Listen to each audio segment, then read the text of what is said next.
Hello, everybody, and welcome to session 2 of my mini series on artificial intelligence. Today, I am going to be doing a really short 10-minute video on prompts for ChatGPT.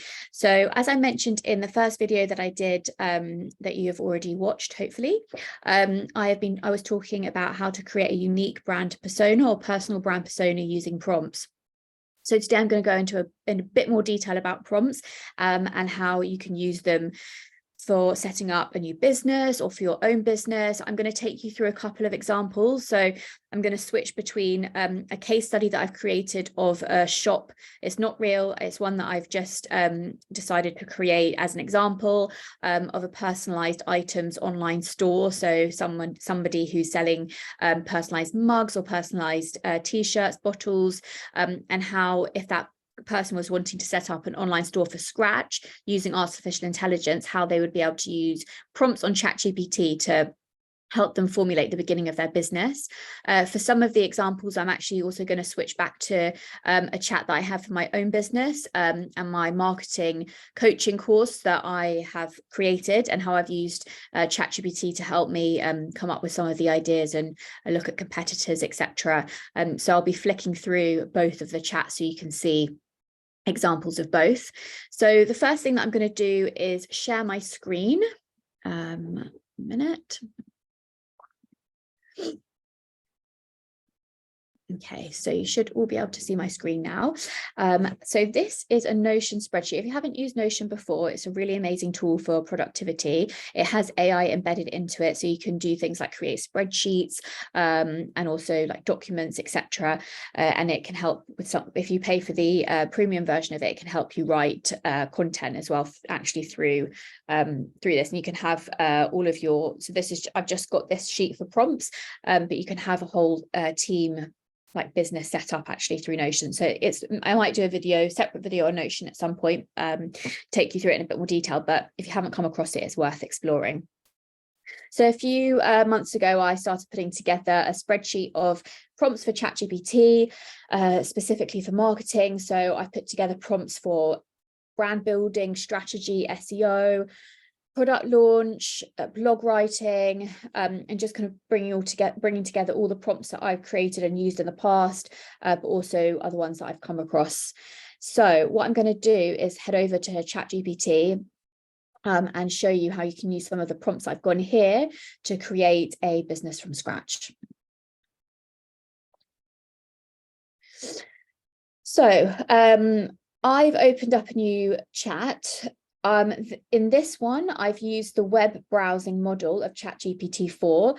I will do a separate video on web browsing and plugins, but just so you're aware, this version of what I've created here is using the web browsing model of ChatGPT-4. I think I mentioned in the previous video that I really would recommend paying a subscription for ChatGPT-4 so that you get the most out of it, because it's just way more advanced than the basic level. And also with ChatGPT-4, you're guaranteed access, whereas with ChatGPT-3, if loads of people are using it all at one time, you might actually not get onto it. So yes, so this is the chat that I've opened up, and I have informed ChatGPT that they are an internet entrepreneur who has set up a new online shop for personalized items.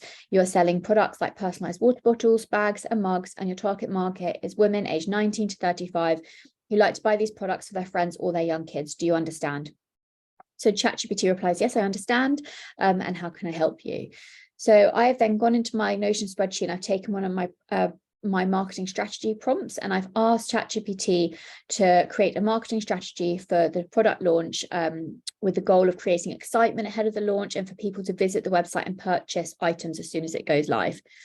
So ChatGPT has then created me an entire strategy outline for this product launch.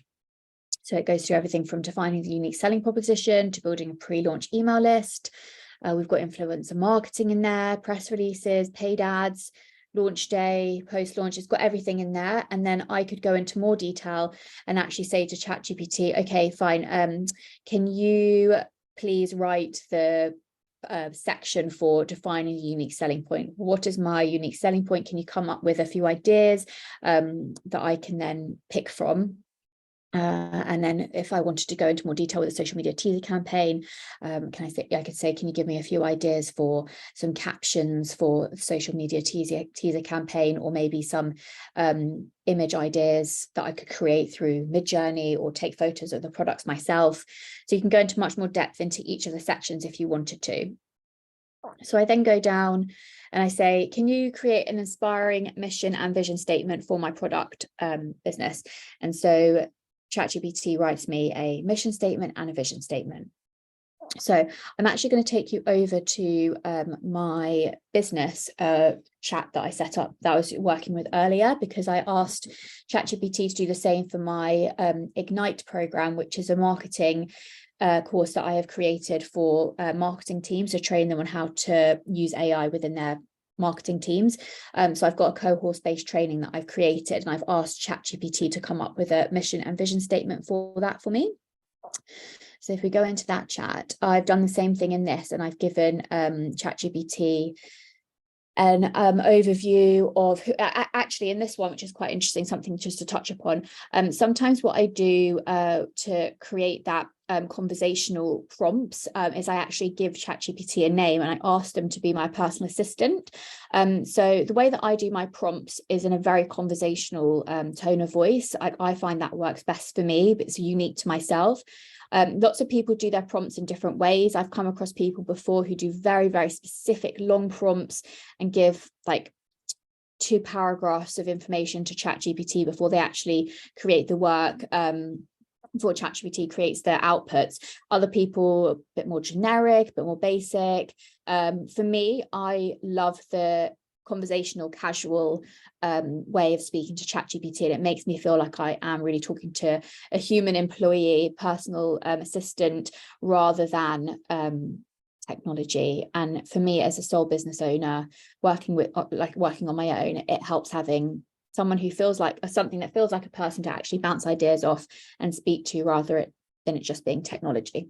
So, for instance, I've called ChatGPT Jason, and I've said, you're my AI personal assistant.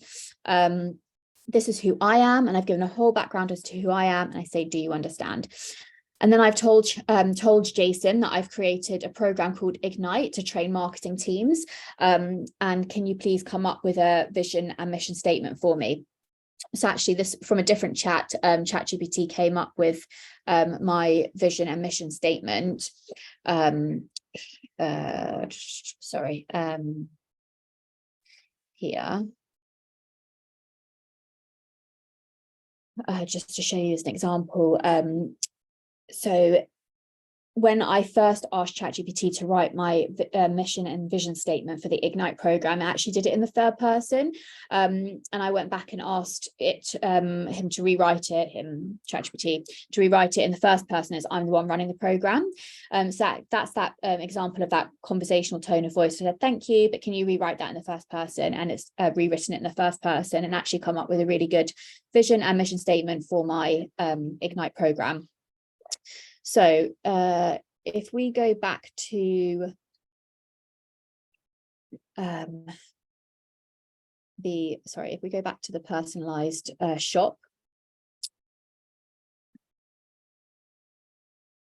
So after with this personalized item shop, after ChatGPT has created this mission and vision statement, I then went on to ask, because I mentioned at the beginning that I'm using the internet browsing version of ChatGPT 4. So I've asked ChatGPT to go through the internet and find my top 3 competitors. So ChatGPT then browses the internet, and it, based on its search, it comes up with my top 3 competitors in the online market for personalized items, and it's come back with Etsy, Personal Creations, and Things Remembered, and it's given an overview of those 3 platforms. I've then gone back and asked if it would recommend listing my products on Etsy, and it's given me the pros and cons of listing my products on Etsy. So I then go on to say, can you come up with a realistic marketing budget for the launch of my business? And then ChatGPT comes back with a marketing budget. With things like marketing budget, obviously, as I mentioned in the previous video, this is where the human element comes in, because you can't just take things that it says at face value. So I know that, yes, it could cost $5,000 to $10,000 to create a website, depending on the amount of information that the website needs and the bells and whistles, whereas actually you could create a very basic website with $500 and have everything that you need for that, if you were setting up the shop initially. So it's still important as the humans to be checking everything and actually thinking, okay, well, email marketing, yes, it could be up to £200 a month, but that depends on how many people are in my email list, and actually that could be much less. It could be like $20 a month depending on the automation platform that you're using. So as it said, here's an example of the basic marketing budget. So when it comes to these AI tools, don't just be copying and pasting and taking everything at face value. It still requires the human element of doing the research, the fact checking, and also using like your own experience and common sense as well. So if we go back to my Notion sheet, we've done the strategy, we've done the budget. I can then go back and ask it to create a list of keywords. So I'm going to do a separate video on ChatGPT plugins, because there is actually an SEO plugin tool that you can use to create lists of keywords. So that is something that you can do in a separate chat using the plugins. You can also ask ChatGPT to then write a launch plan, write blogs about each of the products. It can do your automated email marketing campaign. So you can ask for it to create an email marketing campaign for each of your different products to get people to buy. So whether they're trying to encourage someone to buy their first item or come back and buy again, discounts, etc. It can give a whole strategy around email marketing, and then actually plan the email marketing campaigns for you and write the content. Obviously, if you're using the unique brand persona that you've put together from the first video that I've given you, then when you're putting in these prompts with your unique brand persona, is going to be coming up with something very, very unique to you, targeting your target market and in your exact tone of voice. So yeah, that's how you can use those types of prompts. So I'm just going to stop sharing.